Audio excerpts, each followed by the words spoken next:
Thank you for tuning into the Force Production Powerlifting channel. My name is Lawrence Malchev, and today we had squats for 320 for a single, 275 for a 4x3,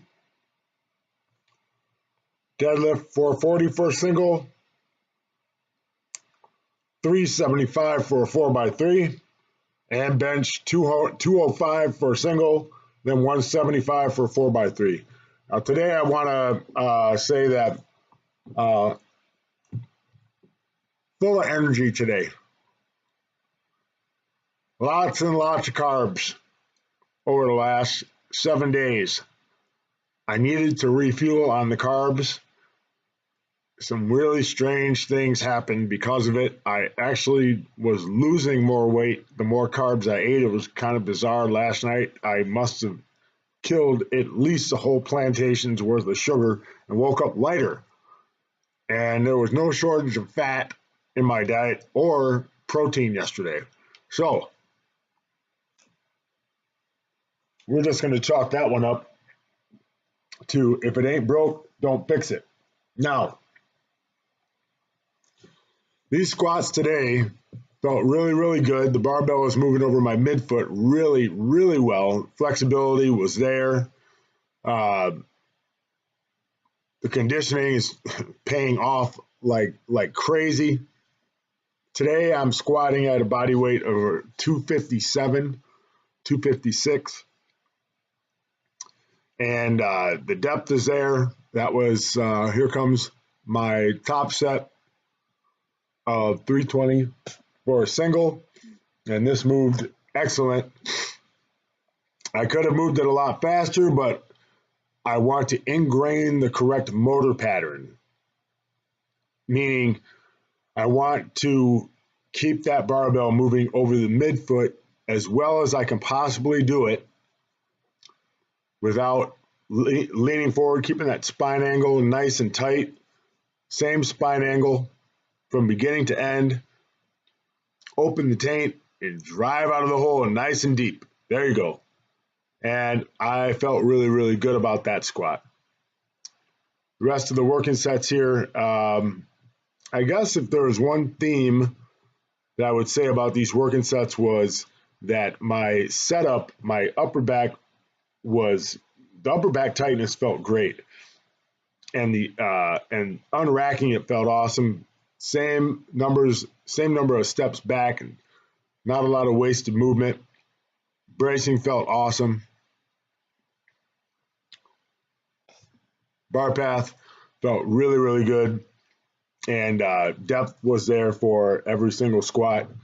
So the last thing I'll say about the squats also was that I was only taking 30 to 45 seconds rest between sets, got in and got out of that squat rack quick. Oh, sorry for all you grammar police out there, quickly. All right. I'm just going to leave it up to you, Coach, for you to have your thoughts about the squats. And I will be talking again once the deadlifts begin.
Okay, so deadlifts felt incredible today.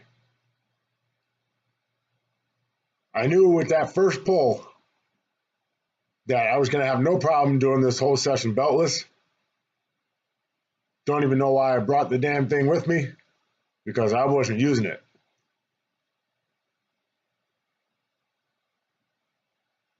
I feel like, you know, my abs, they needed this today.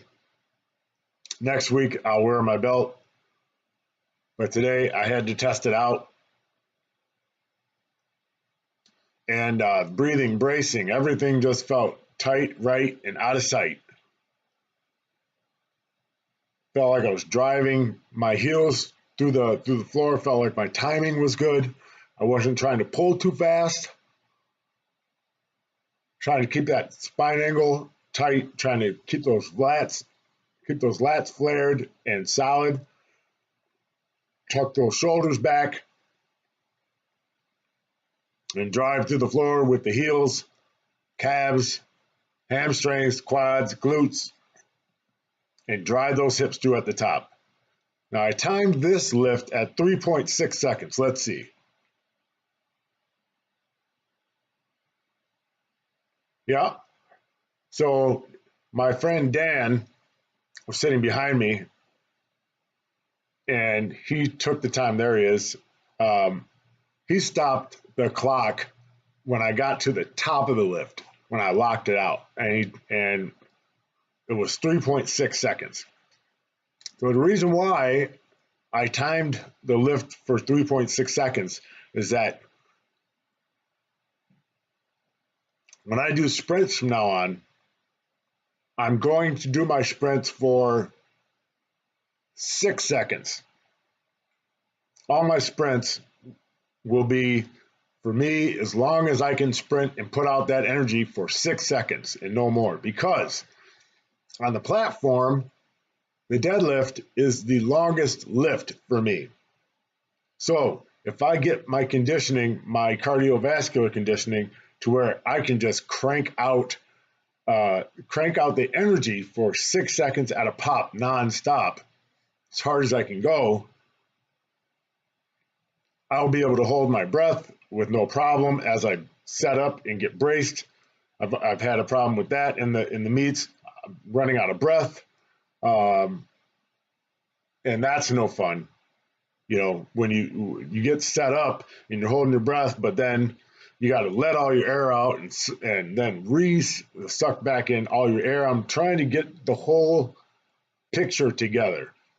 So I figure if I can double that time, say 7.2 seconds actually, say sprint for 7.2 seconds for 10 to 12 sprints with 30 seconds in between, then that will pay off on the platform, since my longest lift should only take me about 3 to 4 seconds. Either way, deadlifts felt awesome. Wasn't even close to being winded, just running through the motions on those. The bench press today, just everything moved so sweet, I couldn't even stand it. About 25 seconds of rest in between all these sets. Just bang, bang, bang, get it done and over with, and get out of there. Bench is on the way back, and I really got a feeling that I might even break 315 or 325 for this next meet, because I'm already doing dips and I weigh around 240. So I don't know. It's either this meet coming up or the next one, where I'll be approaching breaking my all-time PR for bench, which would be super sweet at a body weight of around 240, to be able to say bench press 340, which would be awesome. But to break 325 is the goal within the year, and I think I'm well on my way to doing that.